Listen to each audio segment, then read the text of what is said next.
Hello there and welcome to a brand new episode of Hala Kuwait. My name is Tariq Al-Aryan and we're coming to you live tonight from the Ministry of Information studios right here in downtown Kuwait. And I hope everyone out there is having a great evening. I'm joined this evening by my colleague Fatma Al-Hajri. Good evening, Fatma. Good evening, Tariq. How are you doing today? I'm fine, thank you. We have a great program lined up for our audience this evening. Dear viewers, in the beginning of our show, I would like to highlight that amid the decline of COVID-19 pandemic infections, Kuwait enters the fifth stage from the gradual return plan to getting back to normal life cautiously. Worshippers at mosques can now pray in stacked rows with no distancing, of course by keeping health regulations by wearing masks and social distancing at closed places. Every year, millions are spent worldwide on humanitarian aid. There's also a massive global aid industry employing tens of thousands of people. Of course, humanitarian aid is important as well because it saves lives. When a huge number of people are affected by disasters, crises, or conflicts, humanitarian agency mount a response.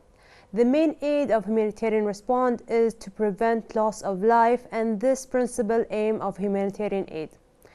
Also, this is very important to spread the helping hand whenever you can for everyone in need and in any way possible. That's true, Fatma, and international aid helps in tackling pandemic outbreaks. Many countries do not have the resources to control disease outbreaks and require humanitarian assistance to do so. Of course, climate change is one of the biggest challenges of our time, and humanitarian aid is important in mitigating its impact. As the global warms, huge areas of the world are going to change affected crops, livelihood, and communities.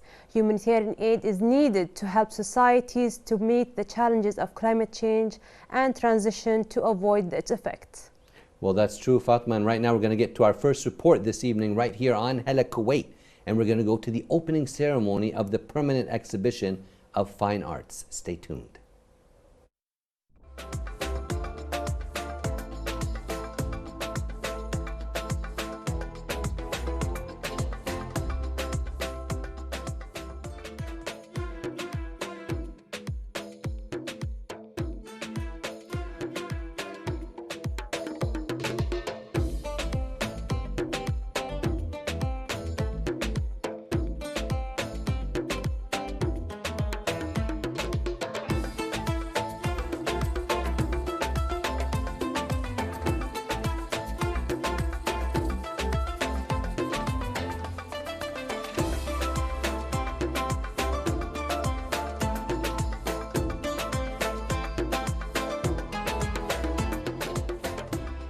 Good evening, dear viewers. This is Mohammed Al-Harbi, and we are here today to witness the opening of the permanent art gallery in Kuwait's Museum of Modern Arts. It's a wonderful event. I hope you enjoy it, and let's go check it out.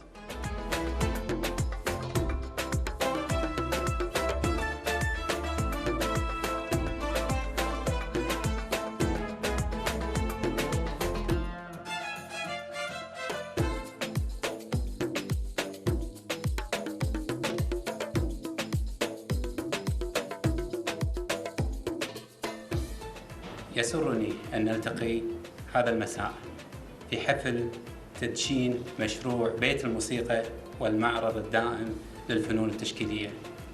هذا المشروع الذي يسعى إلى تطوير وتفعيل المشهد الثقافي من خلال مجالات الفنون المختلفة، ويكون أحد الروافد العملية للفنانين لإبراز إبداعاتهم وعطاءاتهم الفنية الخصبة، أو إيجاد منصة فنية مستمرة وفاعلة تبرز الوجه الحضاري للحركة الفنية في دولة الكويت. السيدات والسادة، جاءت هذه المبادرة الفنية ترجمة لتوجيهات حضرة صاحب السمو أمير البلاد الشيخ نواف الأحمد الجابر الصباح حفظ الله ورعاه، وسمو ولي العهد الشيخ مشعل أحمد الجابر الصباح، وبتعليمات من سمو رئيس مجلس الوزراء الشيخ صباح خالد الحمد الصباح حفظهم الله، بدعم الثقافة والفن والآداب في دولة الكويت وعملا بالمادة 14 من الدستور الكويتي. ترعى الدولة العلوم والآداب والفنون وتشجع البحث العلمي. I participate in this exhibition in the Museum of Contemporary Art, where I'm showing the beauty of African mask, because I live in Africa for many years, and I like the African mask. It presents a lot of beauty. The theme is saying too much things about African culture and the belief in African thoughts and their folklore. And always I think in this life, sometimes we wear mask to say, we want to say something, but we can't say it. And the mask, it's in our life, in our habit, in our thought. And in this exhibition, this is a new work which I done it during the Corona time. I done this work, and I want to show how it is affect the place where you live in it, and it is show how you feel as an artist. I want to say in this painting, I am artist from Kuwait, not artist in Kuwait, and because I'm Kuwaiti, I shouldn't all the time to present my culture and folklore. It's nice to think about the others nation and the others folklore and the beauty they have it. طبعا مشاركتي هذه في المعرض الدائم في متحف الكويت الفن الحديث، طبعا مشاركة بالألوان الزيتية، لوحتين قدمتهم، لوحة حسافة ولوحة اختلاف الرأي. طبعا مشاركة وايد بما أنها تحت رعاية الوزير، فتكون مشاركة فعالة لجميع الفنانين اخواني واخواتي اللي ما شاء الله ابهروني في اعمالهم. وعندنا ايضا ورشة عمل لطلبة المرسم الحر، والحمد لله يعني الورشة نجحت واثنى عليها الوزير.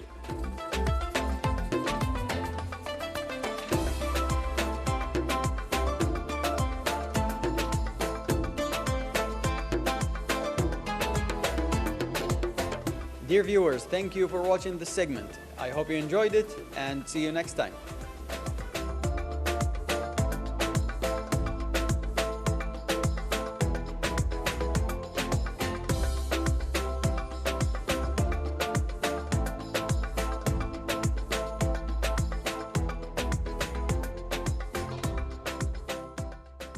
Well, we're back right here in the studio, and we have with us right now Dr. Tariq Al-Sheikh.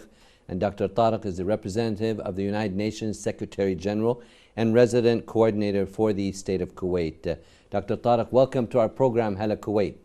Thank you, Tariq, and I'm very happy to be with you today in this very important and well-watched TV It's our pleasure to have you. We know you have a very busy schedule, Your Excellency, and thank you for coming. Thank you so much for inviting me.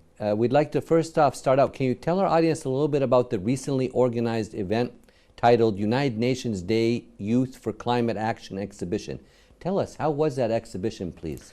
Actually, this exhibition, it's a collective effort between us and a number of community and government initiatives and also individual young people initiatives in Kuwait who are passionate with the environment, passionate in agro-businesses, in recycling, in advocacy for solid waste collection, and also energy and renewable initiatives. We had with us actually a number of key champions and also artists and people from the disabled communities who are passionate for recycling and changing recycling materials into art. We wanted a message, a global message that come from Kuwait towards COP26, which is around the corner on the 31st of this month. We wanted to show the world and to show the international community in Kuwait that Kuwaiti people, Kuwaiti government, and the different community organizations are there and are up to the front in climate action. And this climate action also, we had a number of young Kuwaitis who have debated on 3 sessions Okay. over a 2 days event. These 3 sessions, one focused on renewable energy, the other focused on biodiversity, and the third focused on solid waste management. And we had marvelous and very forward-looking initiatives and ideas. Well, great to hear that. It was a very successful event. Tell us a little bit more about some of the institutions that participated in the exhibition. Tell us a little bit more about that, please, Doctor. From the government side, we had the Environment Public Authority, who was the champion in environmental issues in Kuwait. We had the Kuwait Institute for Scientific Research. We had the KFAS, Kuwait Institute for Advancement of Science.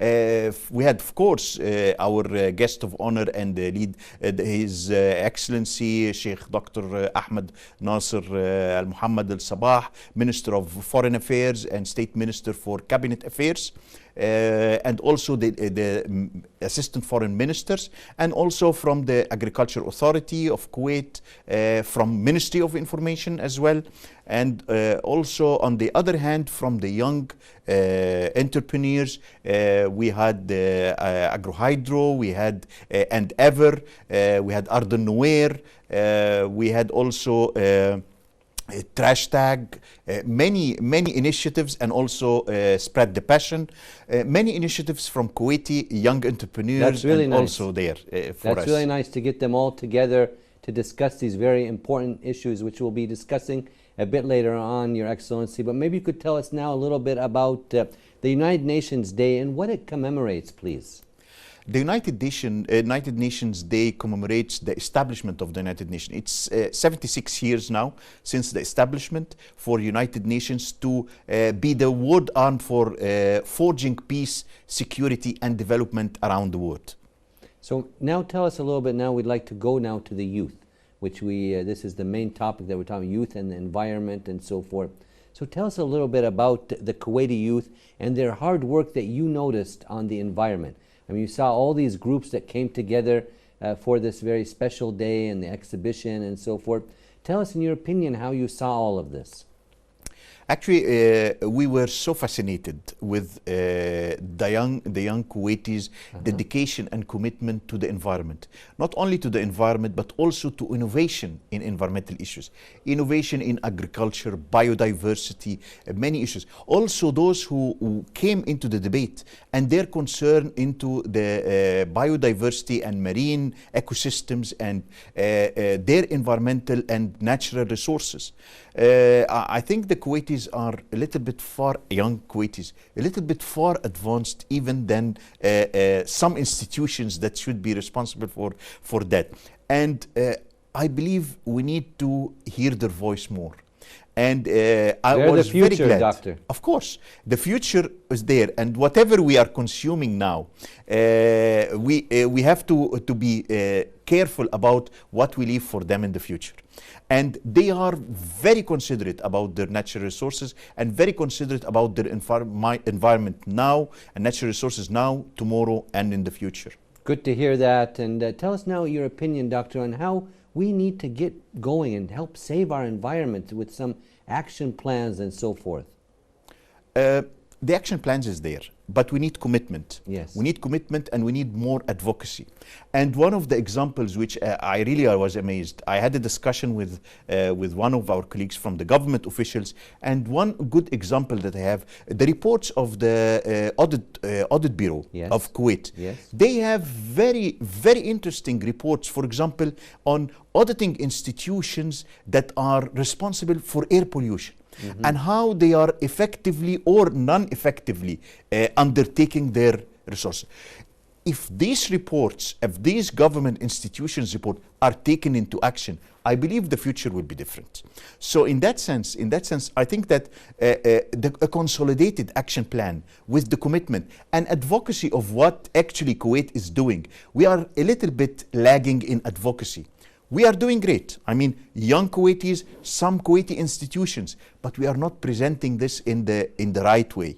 So a little bit of presentation, focusing, of course, Ministry of Information and Kuwait TV and other broadcasting, whether private or other institutions, have a role, and they are trying. But a collective plan We're all and come strategy. together. We'll all come together. We will have all those small pieces of mosaic put in one nice picture that everyone will see about Kuwait. Inshallah, that's what we hope for, Dr. Tariq, and it's a pleasure to have you with us right here on Hala Kuwait and the very well organized event and exhibition that took place last week.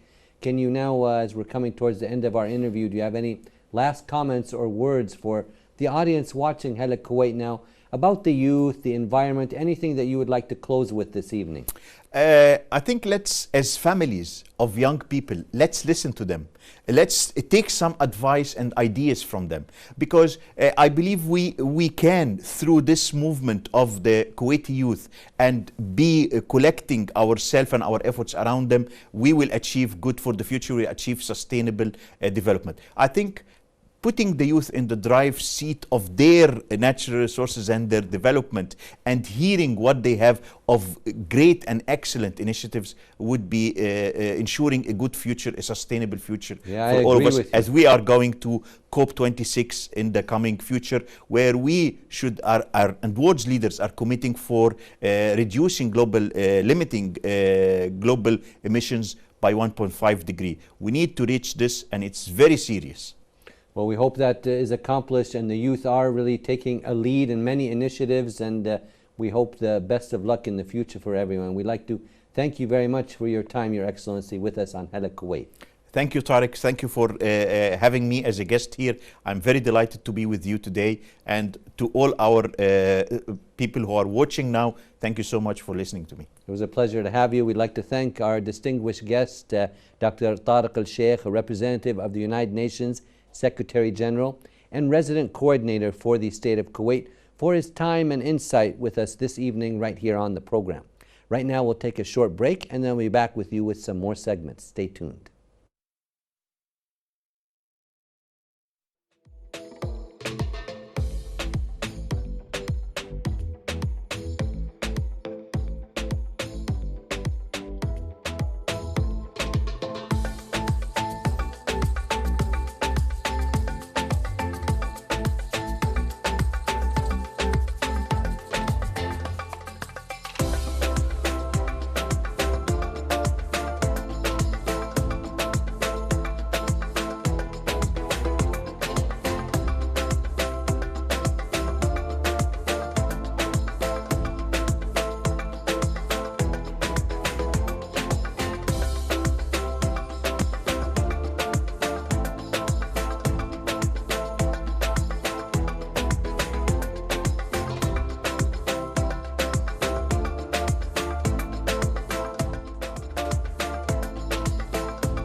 First of all, I would like to welcome you at the Polish Embassy here in Kuwait.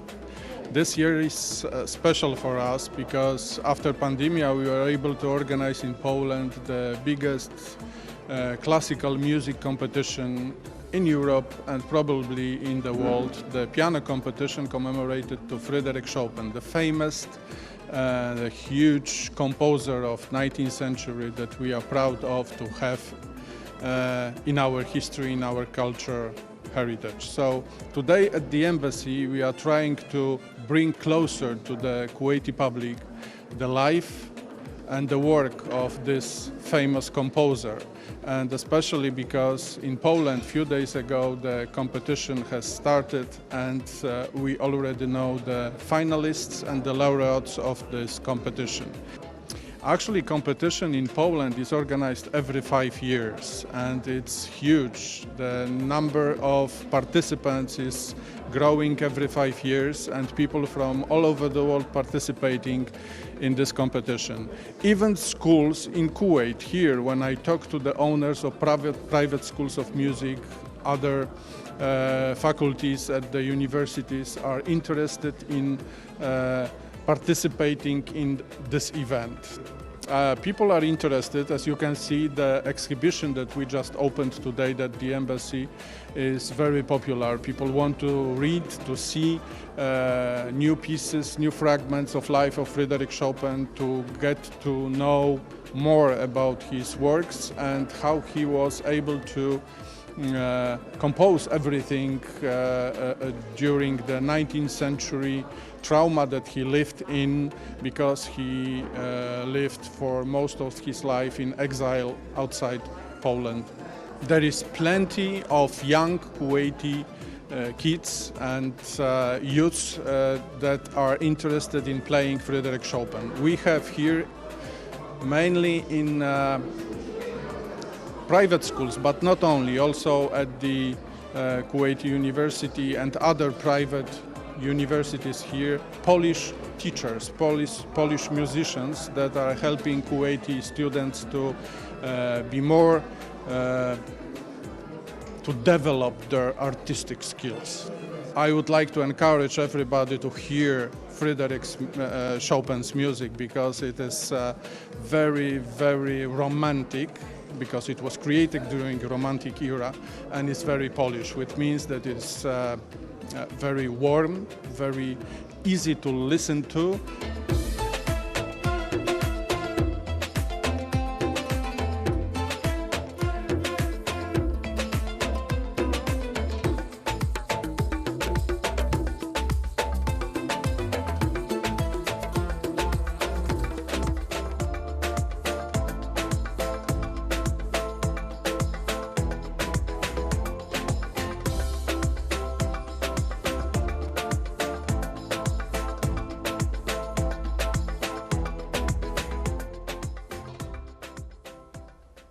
Welcome back, dear viewers. The 26th of October was the last day for the World Cancer Leaders 2021 Summit, driving innovation to advance cancer control equitability around the world, virtually, globally. Influencers and leaders in cancer control, as well as public health representatives from around the world, working in government and non-government agency, academia, non-profit organization, and the private sector, explores how the cancer community works with government and encourage them to invest in cancer control.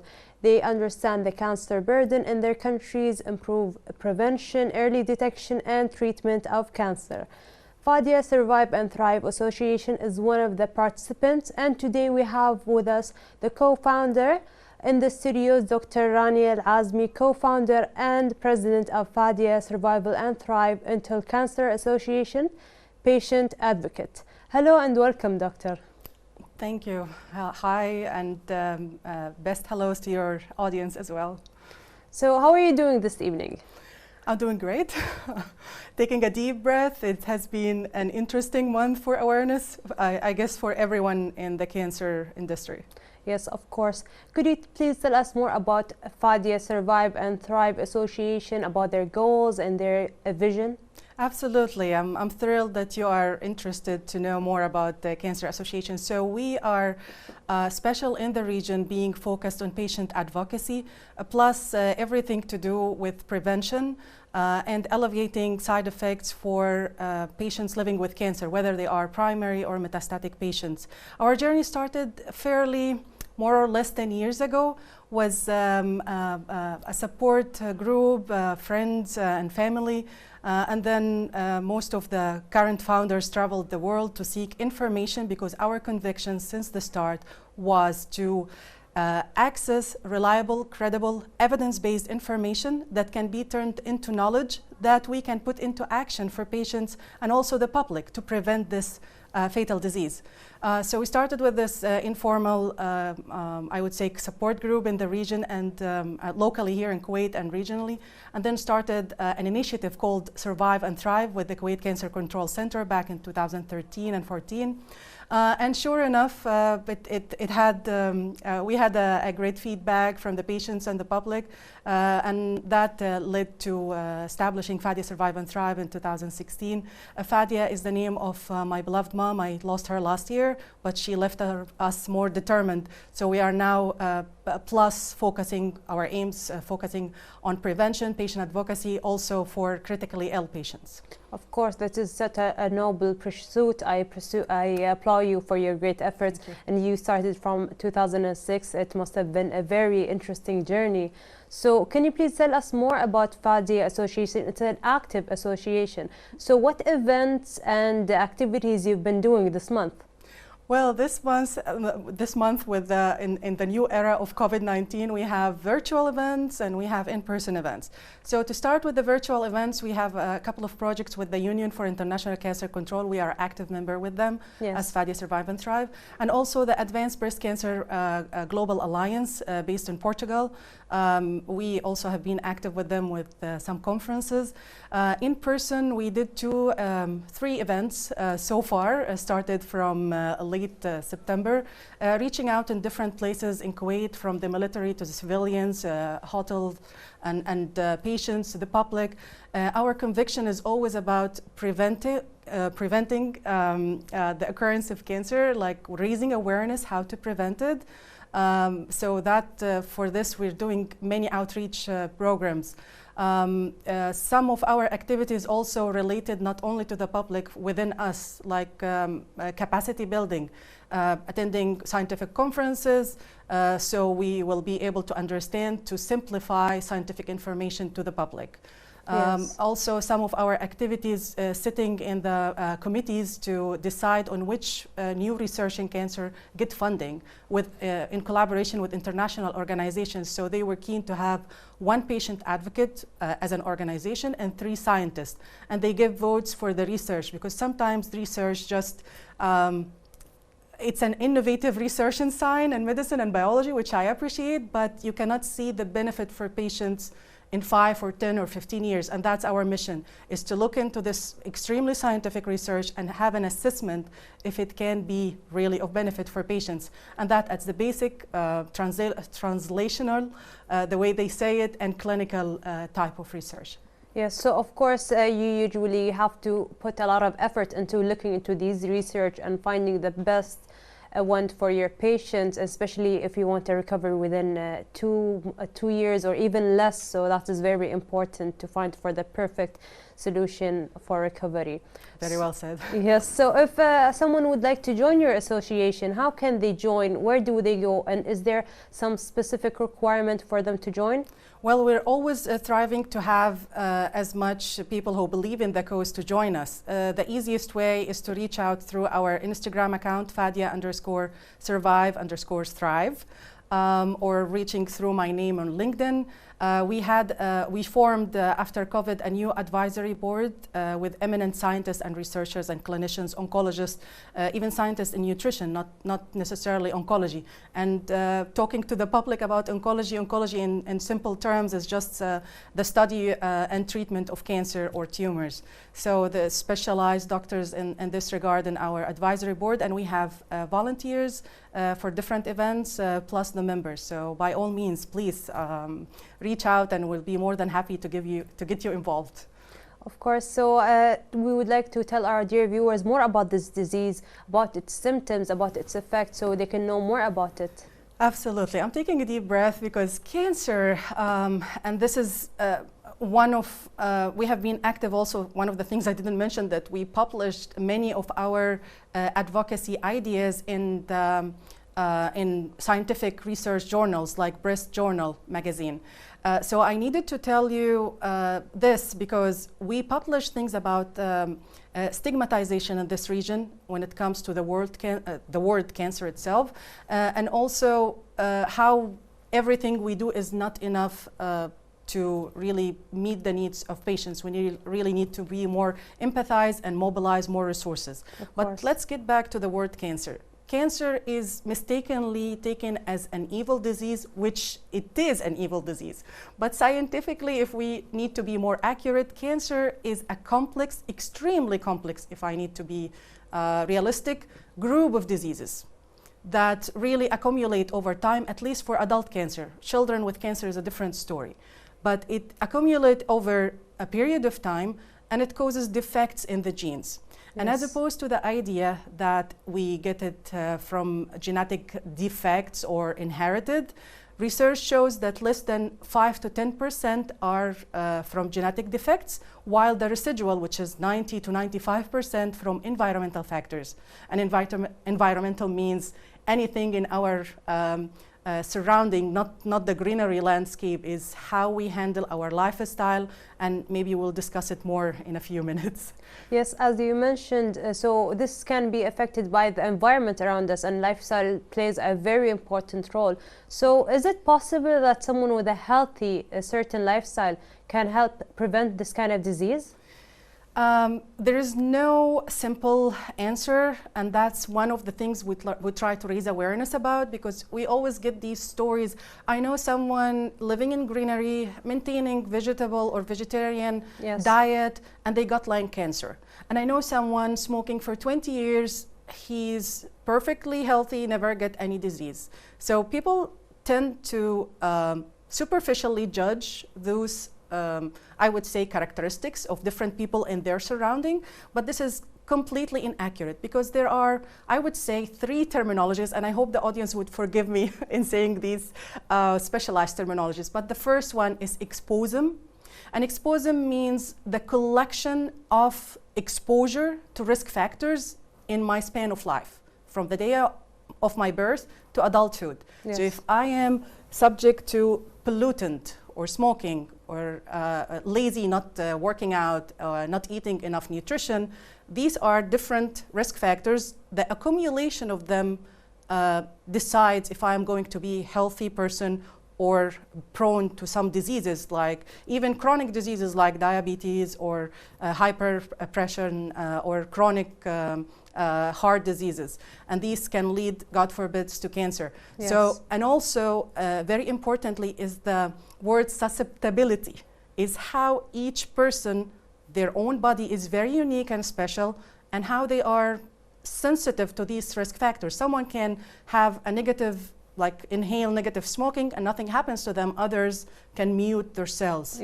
So there are different, I would say it's multifactorial issue that we cannot just say that food would help alone, or exercising would work alone, or even medicine would work alone in the case of patients. We have to look at the bigger picture and try to be as healthier as possible. And let's remember, cancer control in any country, including Kuwait, that's according to organizations and ministers of health around the world, are it's related to 4 steps or pillars: prevention, early detection, and then diagnosis, treatment, and in end cases or advanced cases, palliative care. Most of the countries, it's easier for them to focus on the last 3: diagnosis, treatment, early detection, and palliative care, because they are measurable. I can say I had a campaign of 40,000 tests for ladies for mammogram, for example, and we detected 40 ladies with small tumors, and problem solved. I am not underestimating the importance of that, but I'm just trying to shed a light that prevention doesn't take similar opportunity in massive or countrywide campaigns. Prevention related to things, how to encourage, especially younger generation, to have a little bit healthier food, more vegetable and fresh fruit intake, because fresh fruits and vegetables full not only of fibers, minerals, vitamins, and antioxidants, they have something called phytonutrients, which are the chemical in the plant responsible of protecting the plant from any invader, including viruses, fungus, bacteria. Yes. So when we eat them, it's the easiest way for us to get protected from these invaders as well.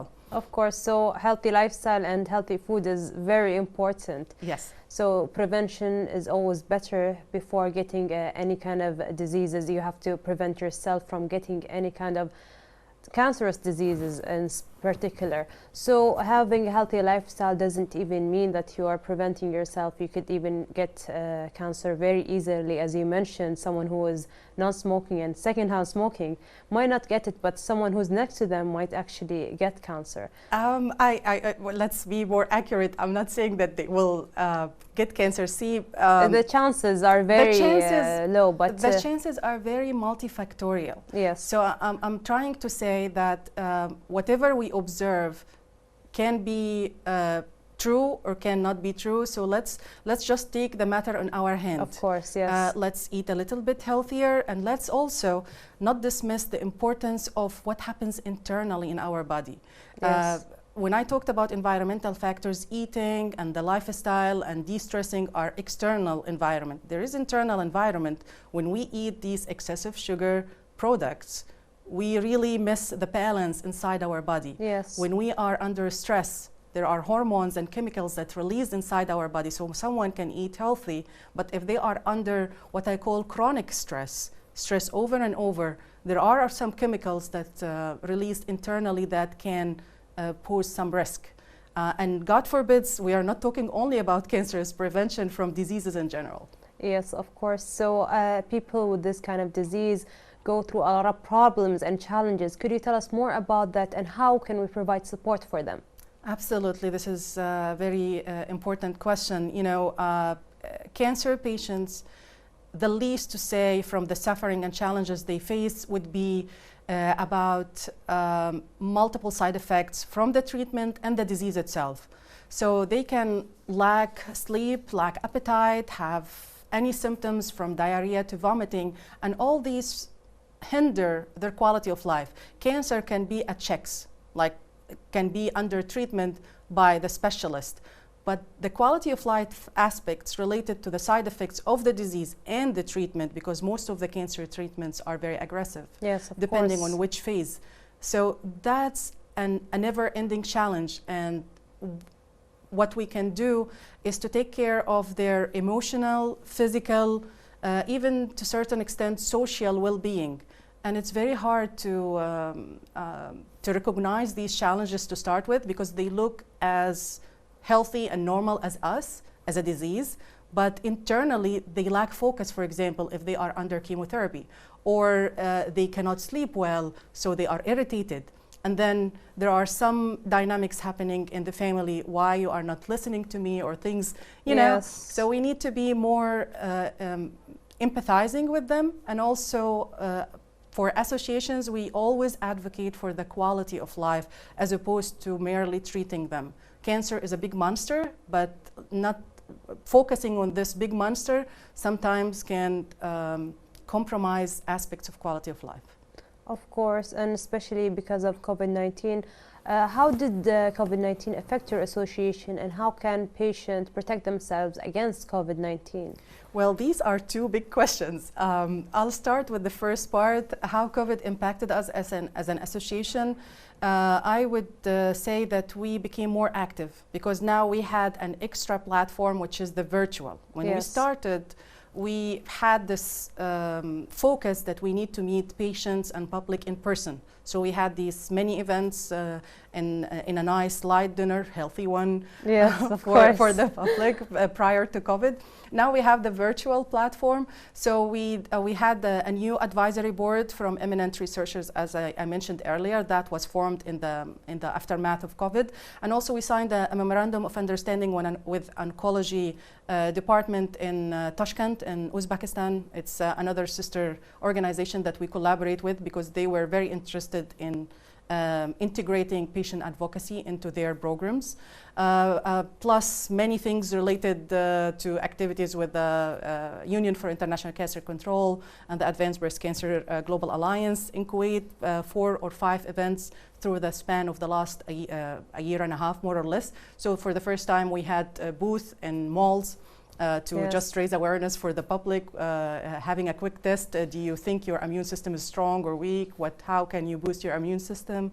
And we always refer them to treating doctors if someone with the cancer or patient in general. Treatment is important, but the other aspects of life are equally important and mostly overlooked. So that's what we do. And also collaborating with one of interesting platforms in training courses called Tadarrab. We made a consolidated information in Arabic language, accessible, subsidized training course for the public to know about how to prevent diseases in general and care for cancer patients. So these were just a sample of the activities during COVID. Yes. Now for the second part of your question, which is extremely important, how patients protect themselves in COVID time. I mentioned earlier that there are multiple side effects for cancer patients depending on which phase. Yes. If I focus a little bit for elderly with advanced cancer cases, most probably their immune system is weak already. And most probably they have the side effects of diarrhea and vomiting. Now they have to be very, very careful in the era or the time of COVID, because COVID is one of the risk for infection. My biggest concern for any cancer patient, even without COVID, is getting any infection of any sort, because their immune system is weak. Very low, yeah.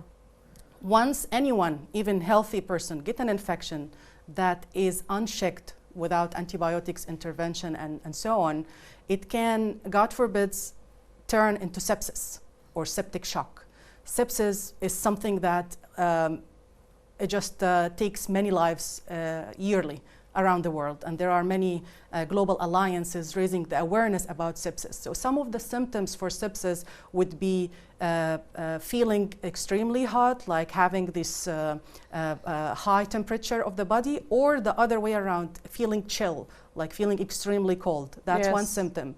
Other symptom would be diarrhea and vomiting. So you can relate that vomiting and diarrhea are similar symptoms for some drugs, some treatment for cancer patients. So they have to be extra careful when they get these symptoms. Better to be sure than sorry, because most of the time, okay, these are acceptable side effects for the treatment. So the protocol would be to give them something that will make them feel comfortable while having these side effects. At a time, it might be an infection. So that's my biggest token today. In the era of COVID, just be careful not to get any type of infection.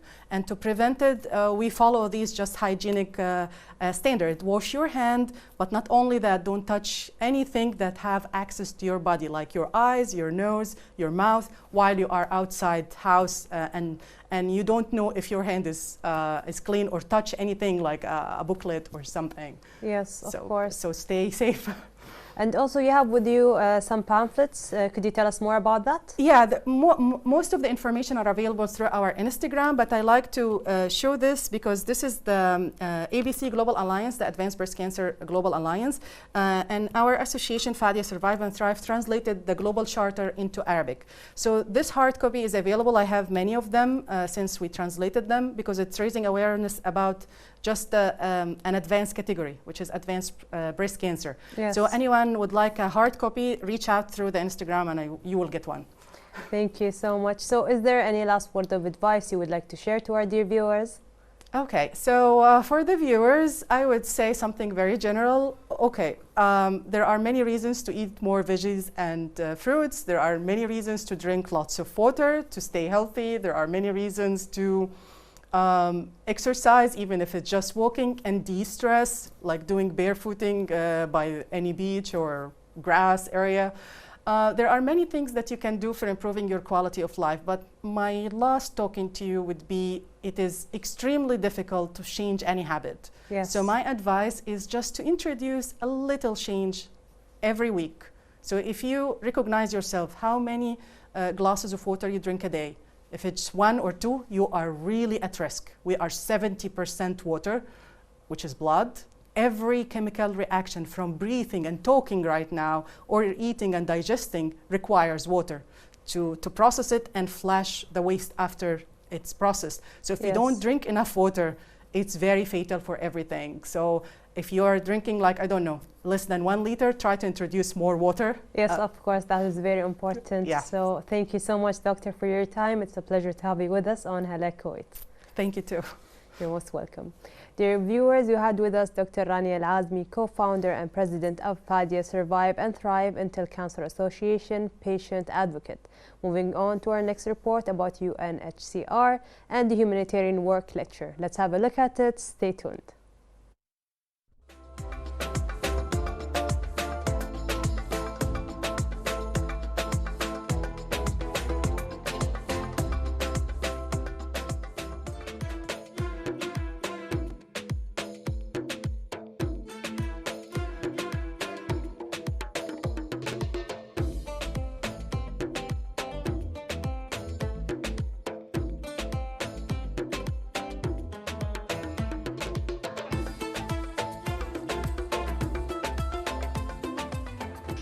Today's workshop, we are having it hosted here at the UN House, facilitated by our colleague, the Regional Communication Officer to the GCC, Mr. Khalid Kabbara, taking advantage of his presence here on mission in Kuwait. It is an absolute reality that media plays the most vital role in transferring the suffering of refugees and displaced people worldwide. Right from being here in Kuwait, you are able to see the impact of the crisis worldwide, the crisis that has caused displacement of more than 82 million people from all the globe, and in particular in our region, the Islamic and the Arab region. It is so important that our audience today, who are media outlets, influencers, as well as media students, more and more refreshed and aware of the impact of their work on the humanitarian work worldwide. We are building up on a successful workshop that took place back in 2019 that had a great impact. Unfortunately, the COVID situation did not allow us to do it in 2020, and here we are doing it in 2021. And we look forward to have more of these forums and to your support in making it successful. Thank you very much. Well, UNHCR's global mandate is to provide protection to displaced populations, be it refugees, internally displaced, or asylum seekers. However, our role in terms of providing protection can only be made possible with a collaborative effort. Collaborative effort is by reflecting what is actually happening at the field level to individuals, organizations, media outlets, influencers, and even people who would like to support and donor countries, so that they are aware of the humanitarian challenges that are faced by millions of displaced individuals around the world. This year, there has been record numbers of displaced populations globally, with over 80 million individuals, and these numbers are increasing in protracted humanitarian crises and increasing challenges and needs. And collaborative effort, collectively, we can all pitch and join hands to provide the necessary humanitarian support that is highly needed for refugees and displaced families. And today we are gathering because we're holding a workshop about media and the role of UNHCR.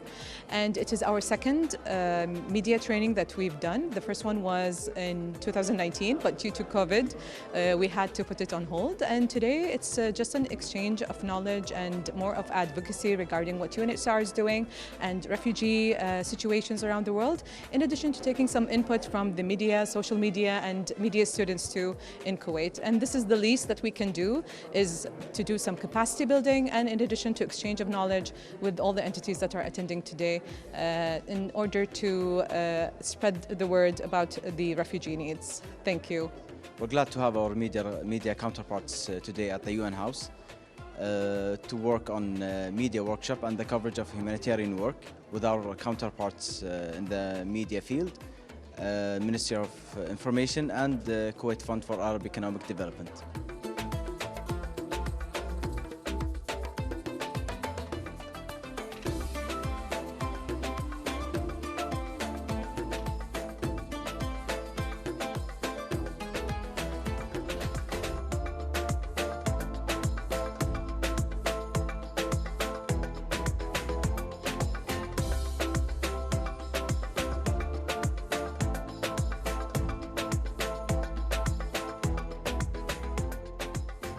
Well, we're back right here in the studio, and I hope everyone out there is having a very nice evening. We have with us right now Dr. Salman Khalid Al-Safran, a specialist endocrine and general surgery assistant professor of surgery, Kuwait University, and also joined by Dr. Umar Al-Gabandi, registrar of general surgery. And they are a great and amazing team. They went to Kenya, part of the Kenya Relief Organization, and they saw over 200 patients and did over 40 surgical procedures for patients who really needed these surgeries. We are honored today to meet 4 Kuwaiti doctors. First off, we'll start with the first 2, and then we have another part of the team which will come a bit later on. Right here we have with us, of course, Dr. Umar and Dr. Salman. We'd like to welcome you both to our program. Thank you so much. Thank you for the invitation and really for the nice. opportunity to come on TV. Well, it's our pleasure to have you both. And maybe we start with you, Dr. Umar. Tell us a little bit about the Kenya organization. What is the story behind this? Well, Tariq, it all started back in 1998 when a young girl named Brittany was watching television. And there was an advertisement on television that was encouraging people to sponsor a child in Kenya. So she went to her father and told him, "Dad, I want to sponsor a child in Kenya and be able to help others." Her father, Steve, said, "Well, Brittany, you're a bit young and you don't have a job or a source of income. So how will you be able to sponsor a child all the way over in Kenya?" So the first thing Brittany did was get a job at a fast food restaurant. And after she got her first salary, she went up to her dad and said, "Dad, here's the money I have. Now can I sponsor my child?" Wow. Yes. And ever since then, at the age of 16, she was sponsoring a child in Kenya named Newton. And she was in constant communication with Newton by letter. Unfortunately and sadly, Brittany passed away at the age of 19 in 2001.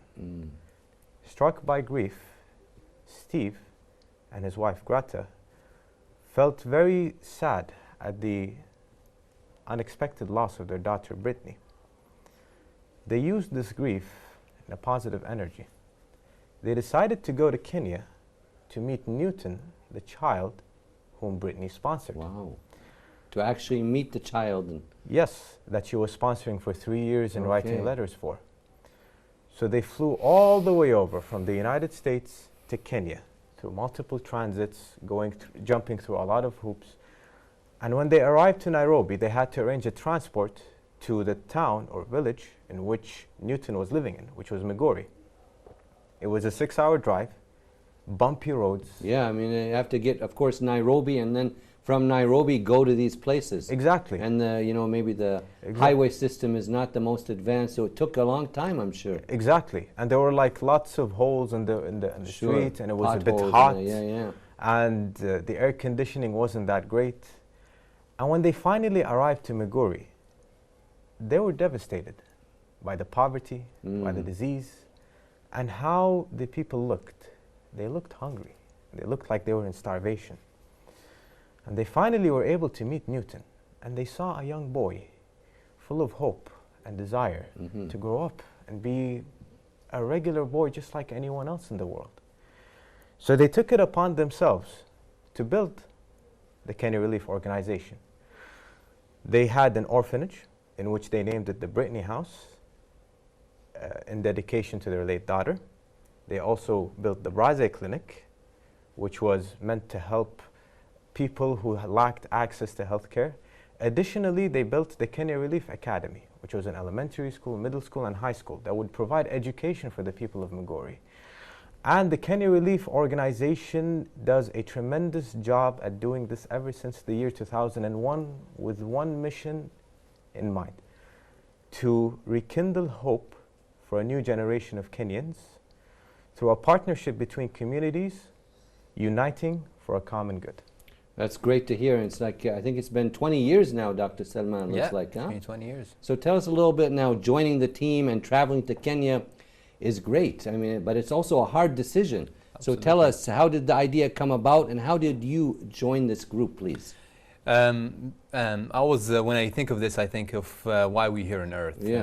Muhammad Ali have always said, our our service to others is rent we pay for our room on earth. Sure. Since I was in medical school, always wanted to help, always wanted to give provide, back. to give back. You always wanted to give back, but you know, going through the training and the process, you know, you need to have a proper credentials and to be able to join some of those organizations. And back in 2017, I got an email about joining the Kenya Relief, and this is a spark, you know, you know, that lit the fire to try to go ahead. Yeah, huh? and then since then I've been basically emailing this organization because it's a U.S. base and they provide structured travel to a place where they have, you know, a place to stay, and they bring your patient, and it's been there for many years. And basically, I've been emailing them back and forth, and because of, you know, they're popular, so it's very hard to get a spot there. Luckily, you know, COVID came and was, you know, with all the travel restrictions, some of the team were not filled. So I sent an email again, and I got a call from Steve. He's the CEO, and he's the founder of the organization. And got accepted to go. I mean, you know, he had an interview with me for probably, can't remember, it was a long conversation. Was I couldn't. And then after this, I met another phone conversation with the leader, our team leader, Lori, and then we everything took off from there. Took off, and then, you know, I decided if I'm going there, I might get some of my unique colleagues people, and friends, you know, Omar, Muhammad, and Ali. I mean, I know them at a personal level; they're awesome. But the other part of this, they're, you know, bring different aspects to the team, and you know, they proved me right. Well, your colleague here, Omar, he could be a storyteller. The way he said that introduction. Oh yeah, if you were, he narrated it very well there. If you were with us at the trip, you would see everybody's like he's surrounded by everyone listening to. I could see that. Yeah. So tell us, how did you get involved, and how did you get this decision to go then? Well, it was a weekend, and one day Salman called me, and he was like, "So Omar, there is a spot to go on a mission trip to help people in Kenya, medically. Would you like to join?" I was like, seriously, this is my lifelong dream. I've always wanted to go to places like that lacked access to healthcare and help them in their times of needs, and to give back to all the joy and happiness that I've been blessed with thus far in life. That's great to hear, and all of you, all four of you, and the whole group that volunteered, they really did an amazing job giving from your time, and it was not the easiest time to be there also. We'll talk about that later, but Dr. Omar, your team was Team 21. So tell us about the team, their goals, and the previous trips, and what does 21 mean? All right. Before I start, I'd like to make a shout out to Team 21 for being such a wonderful and amazing team that touched the hearts and minds of everyone involved in the team and out of the team. So Team 21, with the number, it is the 21st team of the year that was on a medical mission trip of the sort. And the team was composed of 19 members who came from abroad, as well as other members who were already in Kenya. So I'll structure it as the following. When you enter the clinic, who do you see? The first person you see is Kelly. She's our physician assistant. With a very warm smile, even beneath the mask, you get to feel comfortable telling her about your problems that you may have medically. And she would help you in the best of ways, and she's extremely knowledgeable in that she knows who to direct you to and what kind of treatment she would give you.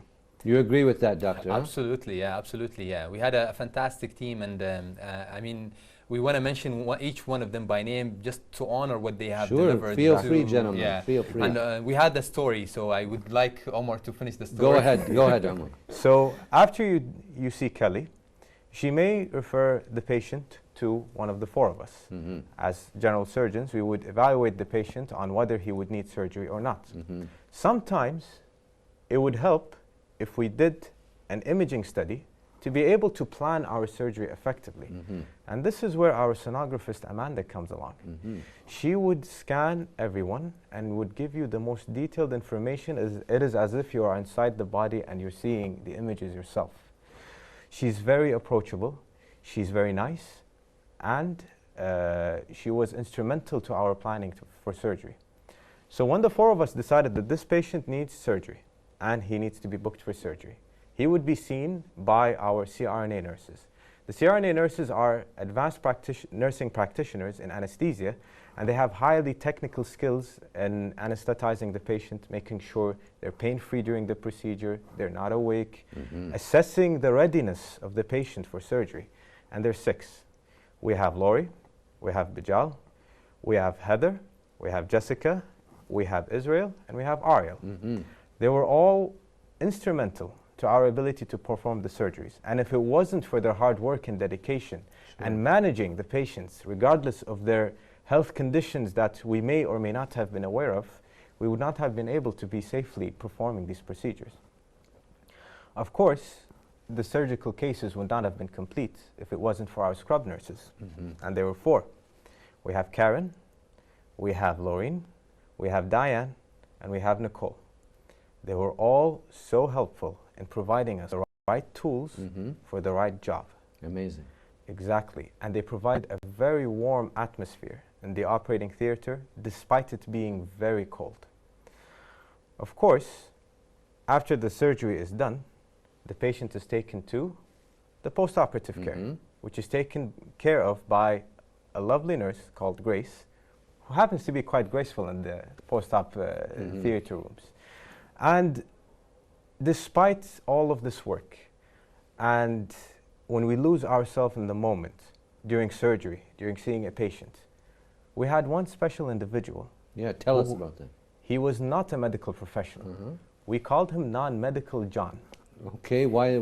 Tell us the backstory to this. So the backstory of this, non-medical John, actually this was his 2nd trip to Kenya with Kenya Relief. He did not work as a doctor or a nurse or in the medical field in general. In fact, his job had nothing to do with medicine. But he was there to support us morally. He would make sure we drank enough water. He would make sure we had enough rest.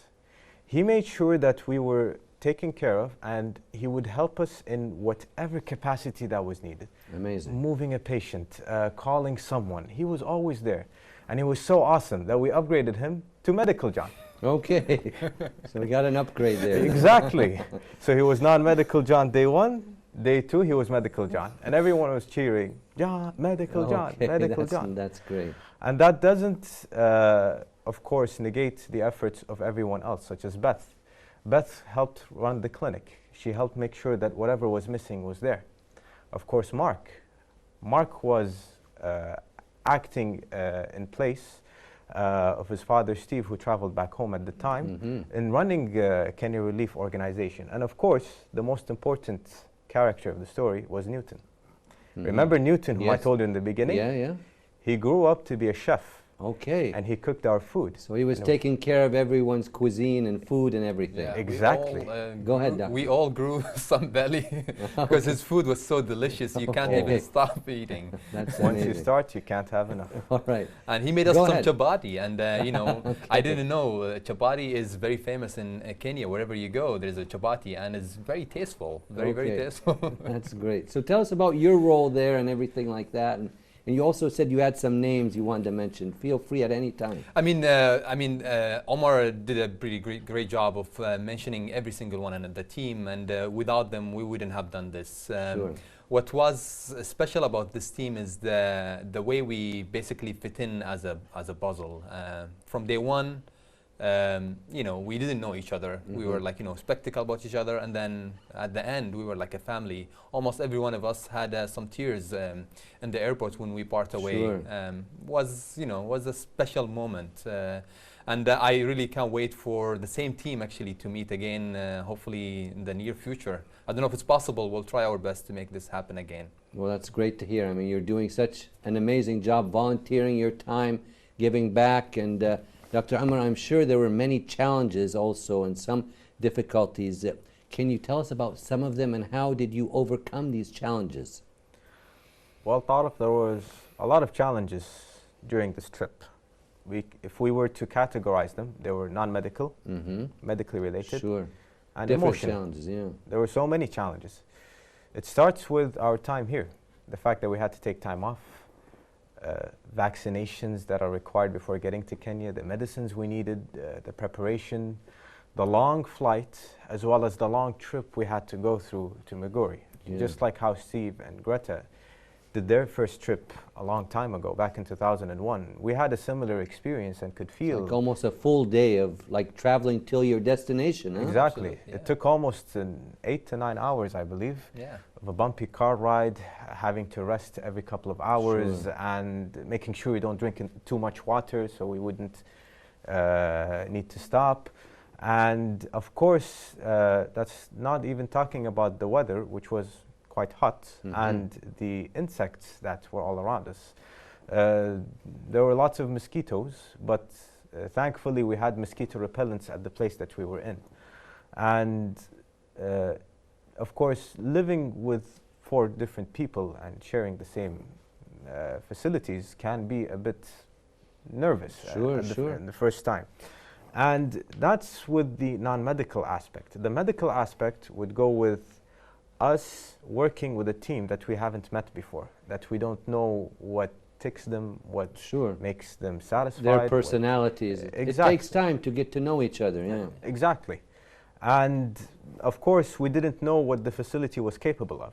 So in the beginning, it was a bit worrisome planning some of our complex surgeries, because some of the patients would come with very advanced stages of diseases that would require special equipment. Well, you know, our time is kind of moving along, and you brought up some of the surgeries now. Maybe you could touch on that a little bit, Dr. Salman, and you also, Dr. Ahmed. Let's start with you, please. Yeah, so basically the way they recruited us mainly for general surgery, and I am specialized in head and neck surgery. For some reason or other, a lot of the patient we see there, they have like, you know, huge goiter, or basically enlargement of the thyroid gland, and that's preclude them from breathing and eating, and there is not a lot of the expertise to deal with it. So part of the mission we go there is to see those patients with huge, large glands that we basically take care of.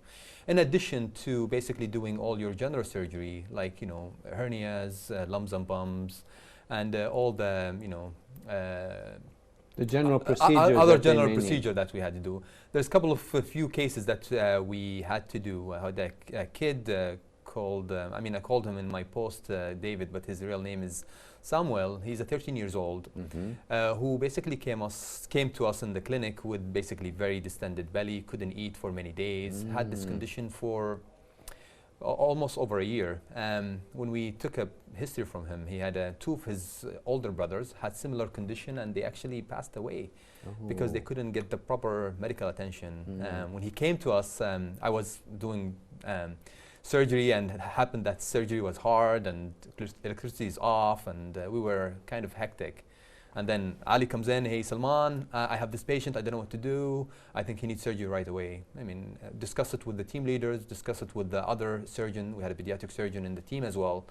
And we said if we don't do anything for this kid, Samuel, he will probably will succumb to his disease. We took a hard decision, and we did his surgery. And during the surgery, he was, you know, in sepsis. We almost lost pulses, and the gratifying thing is 24 hours later, he's sitting, smiling at us, and that's eating. Really nice. You know, yeah. So he made it out okay. I think he made it out okay, and then I literally just now I get a, you know, I mean, like, you know, a few hours ago we got an email, like, got a text in our WhatsApp group that he's doing well, he's good eating, to hear he's that. taking, you know, this is, you know, that must make you feel you very feel really good. I mean, very rewarding. That's a nice feeling. Yeah, taking the challenge and taking the decisions with the, you know, we didn't have the facility to take care of him fully, but we said we knew if we didn't do it, we probably lose him.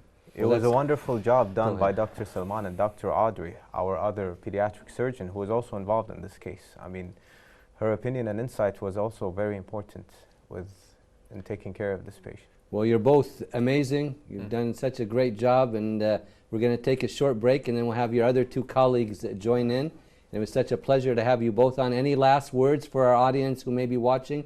Doctor, please first. Absolutely. Don't underestimate what you can do. Little things makes a huge difference. Us going there, we didn't think we would make any difference, honestly. But when we went there, we saw how difference we would make. Even the people at the clinic were like asking us, please come back. We need people like you guys. If you can offer anything, please offer, you know, any small things. Don't think, you know, you don't have to be a surgeon, or you don't have to be a medical person to help. With anything, with every small things would make a difference for a lot of people. Please, you know, go to Kenya Relief and try to help in any way you can.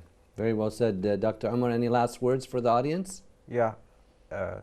Kenya Relief is such a wonderful organization founded on love, trust, and care. Even the kindest of words and a smile, whether you're a medical professional or you're not, they need all the help and support they can get. Donations, you physically being there, all of this counts. And all it took was one 16-year-old girl and her passion for helping others to start such a beautiful organization. So believe in your ability to be able to make change and influence others. And always try your best. Good, very good words, and I'm sure myself and the audience feel your passion and the way that you've been giving back, and we really appreciate your time with us and wish you all the best of luck in your future endeavors. Thank you, doctors. Thank you, Tarek. Thank you for having us. Thank you. It was a pleasure. Thank you. We'd like to thank our distinguished guests, Dr. Salman Khalid Al-Safran, endocrine specialist and general surgery assistant professor of surgery, Kuwait University, and Dr. Umar Al-Gabandi, registrar of general surgery. We thank them for their time. Right now, let's take a look at this report about Kenya Relief. Stay tuned.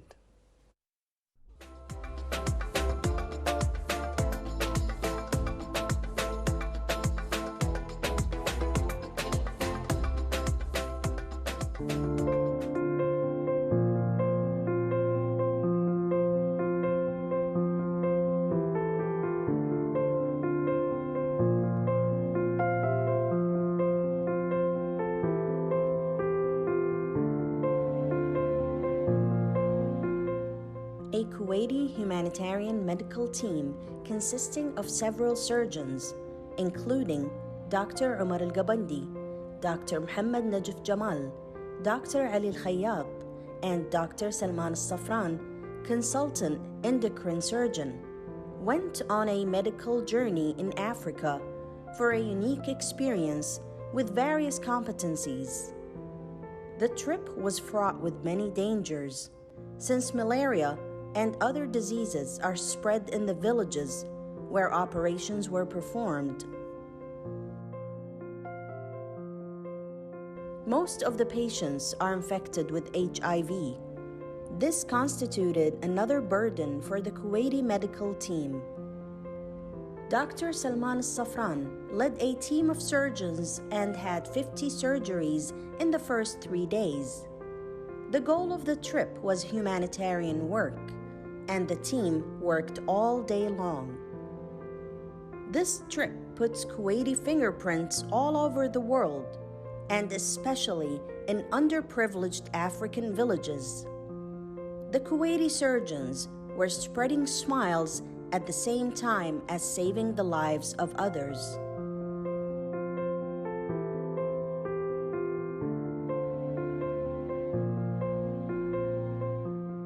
And the other one who can tell you what you have done, it's God.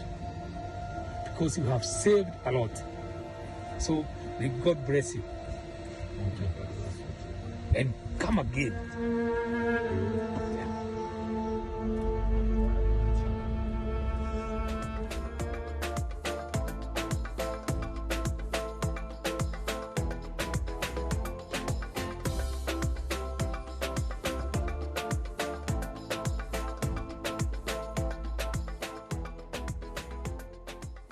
Well, that was an amazing report about the team there in Kenya, and now we have the second group of doctors. We have with us Dr. Ali Al-Khayyat, he's a general surgery resident, and Dr. Muhammad Najaf Jamal, general surgery resident.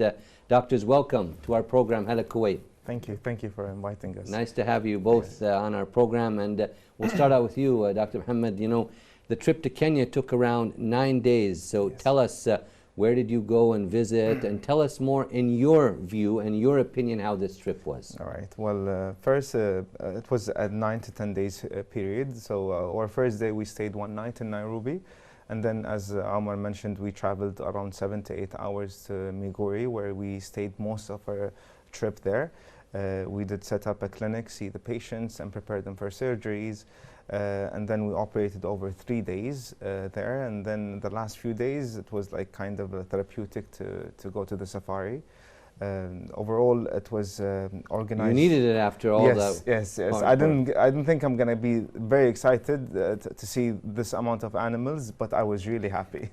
It was therapeutic, and we wanted to thank. Honestly, the organization was planned really well, and at the end of the trip, as Dr. Salman said, we really felt that we knew these people, these 15 strangers at the beginning of the trip.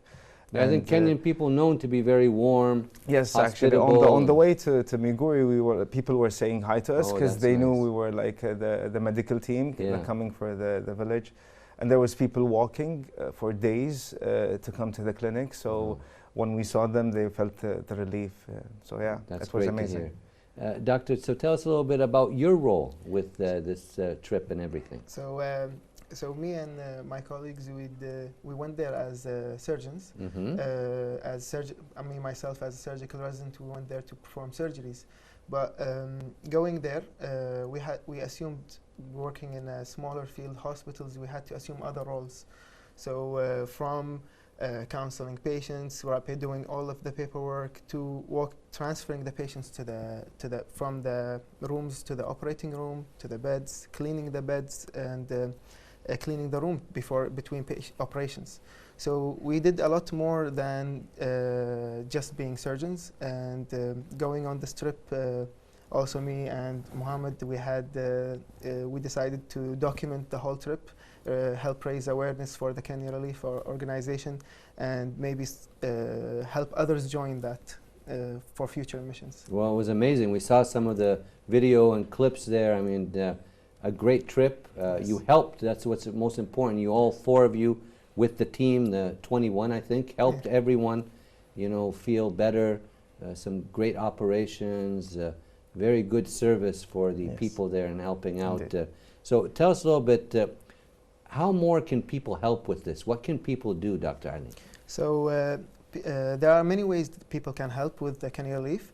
They can go on their website, Kenya Relief Organization. They can Google it, and you can donate, you can volunteer for a trip, you can sponsor a child, or you can send any items there, and they would help distribute these items to the people who need it most. Great to hear that. And Dr. Muhammad, tell us a little bit more about your time there, the procedures, the things that you were doing there. Let our audience know a little bit about that. Yeah, so as Ali mentioned, we were surgical residents, so it was like there was a lot of surgeries to be done, and under the supervision of Dr. Salman, we got to operate quite a large number of cases, and it was a bit challenging at some point, but especially like challenges such as electricity that cut off during the surgery.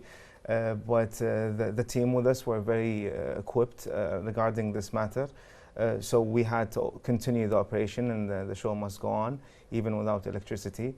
There were some challenges that we overcome, and we got used to it by the end. Tell us, what challenges did you face, in your opinion? As people know, the HIV, which is the AIDS, is a high prevalence in Kenya.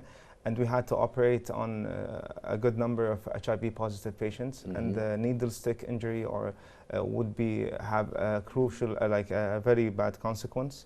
So we were extra careful, and it was not the usual kind of surgeries that we do back home. So well, we're very proud of you, all four of you. I mean, you did such an amazing job, and doing some great help for the people of Kenya. So Dr. Ali, you went to Kenya during COVID-19. This must have been really challenging. Tell us, how did you deal with that, the coronavirus? Raising awareness could be another mission for you there. I mean, tell us more about that. So this is actually my first trip during the COVID pandemic. Thankfully, it was not in the neck of the pandemic, towards when things are getting better, when there's actually vaccination being all around the world. In Kenya, actually, they have vaccinations, and even though they're not fully vaccinated all around, but they are getting there. There are, I think, 8 million people vaccinated already there. However, we had to make sure we get our boosters before we get there. We all had to take our 2 vaccinations and the 3rd booster. We made sure that we wear our masks all around, and everyone there is very understandable of the team coming, and they're all wearing their masks. They made sure that there is alcohol gel, washing our hands before in and out. Everyone was cooperative in making sure that we reduce the transmission as much as possible. Yeah, and Dr. Mohammed, go ahead, you wanted to add something to that? No, it's actually what's said by Ali. Okay, yes. Dr. Mohammed, operations were performed under difficult circumstances, you know, as you said earlier, electricity, weather, but that didn't prevent anyone from proceeding, and as you said, the show must go on. Yes, definitely. It's amazing how you all just did your work and did it to the best of your ability. Definitely. Like the lighting was an issue at the beginning, but then we realized that we need to charge some headlights and we need to be prepared before surgery and having our headlight. So you adapted to the circumstances. Yes, exactly. Like sometimes I might not be doing much more than like just making sure that the light is well shed over the field. So Dr. Salman do his critical step. And there's challenges that we never thought that we're going to face, and we're very happy that we came out of this trip with this amount of surgeries done. Great to hear that, and it's a pleasure to have you both with us right here on Hala Kuwait, and we're also very proud of you. And Dr. Ali, any last words or comments that you would have for the audience watching our program this evening? Of course, the trip going there has been amazing. Going there, people are so happy, appreciative of our contribution, and they managed to tell us that we helped change so many lives going there, from the very simplest of surgeries to the major surgeries. Even the simplest surgeries they would change their life so hugely, and it's an amazing feeling going there. I would encourage everyone who is able to go there. Great to hear. And Dr. Mohammed, any last words for the audience watching tonight?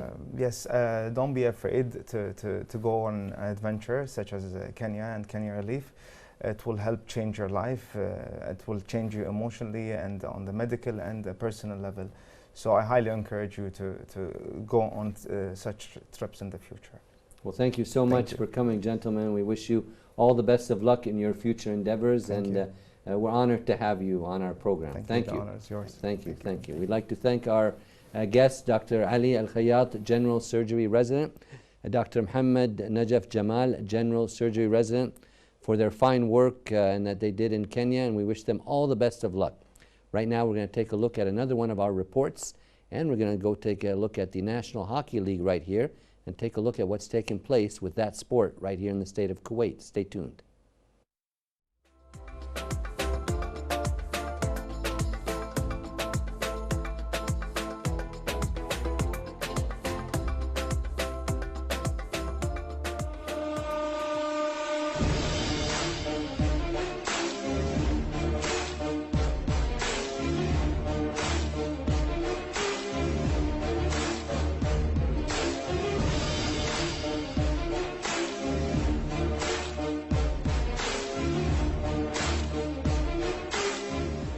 بسم الله الرحمن الرحيم. اليوم ثاني مباراة في الدوري الوطني لهوكي الجليد فئة الرجال بين فريق فالكون وفريق ستارز. مباراة حامية يعني للأمانة. الجيم الأول خلص مباراة يعني الجيم الأول 20 دقيقة يعني مرت كأنها ثواني. تحدي روح التحدي موجودة بين الفريقين. اطمئنان واضح على الجهاز الفني والإداري للفرق. اخواني اعضاء مجلس الاداره، رئيس واعضاء مجلس الاداره مرتاحين جدا للمستوى الطيب اللي قدموه اليوم، اللي بالنهايه هذا كله يصب في مصلحه منتخبنا الوطني لهوكي الجليد. المدرب الان هو في حيره من امره، لان فعلا الدوري مليان من ما شاء الله من المواهب الكويتيه والمحترفين اللي عندنا موجودين اليوم ما شاء الله، يعني مستواهم جدا تطور. عوده الرياضه التدريجيه الفتره الماضيه، العوده بحذر، يعني هذه كلها كان لها تاثير سلبي على الرياضيين، ولكن لله الحمد وفق اجراءات مجلس الوزراء تمت العوده بشكل سلس وشكل ايجابي وشكل جميل. الحمد لله الدوري فعلا اثبت يعني ان لا مناص من تقديم ما هو يعني جيد لمصلحه الرياضي في دولتنا الحبيبه. احنا في نادي الالعاب الشتويه نوفر المناخ والمكان والجهاز الفني والاداري لكل رياضي يرى في نفسه انه هو عنده ابداع ويحاول يقدمه في الثلج. احنا موجودين يعني لاستقبالهم وتوفير المكان مثل ما قلت لك. شكرا لتغطيتكم لهذه الأحداث الرياضية الجميلة. هذا ندل فهو يدل على دعمكم الوطني اللامحدود. كل الشكر لكم. So the Kuwait Ice Hockey League has started like 3-4 years ago, and it's held by the Kuwait Winter Games Club. And thankfully to the management on the top, the president Fahid Al-Ajmi, we were able to start this league. We have around 4 or 5 teams. We have players from multiple nationalities, and we're doing our best to make the league as advanced as possible, and hopefully we will reach our goal soon.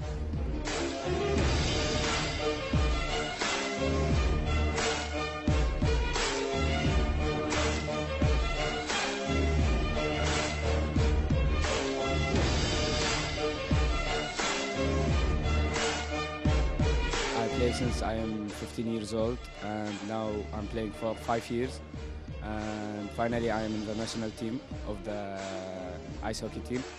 Yeah, it's good and it's so easy. We are playing against Team Stars, and this is the best team in Kuwait, and finally, yeah, we are scoring on them. I play ice hockey since 2007. I play in left wing. It's my position in the game. Yesterday I was playing against the Wildcat team. It was so fun and I enjoy it. The ice hockey is the faster game, the sport. When I go to the ice, I feel that I'm making like friends and a new family. Our team is like a family for me. And today I came to watch my whole family. My father is playing. He's the captain of the Kuwaiti team, Stars team, and yeah, I'm having fun.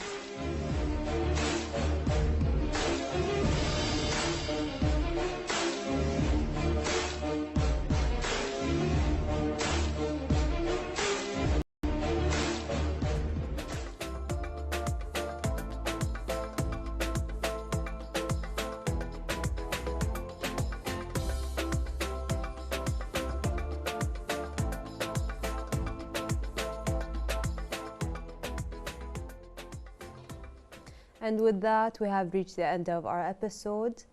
Dear viewers, we hope you stay safe, have a wonderful evening, and good night.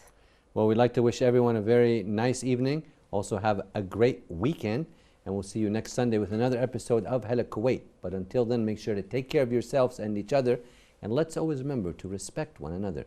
Have a nice evening, and good night for now.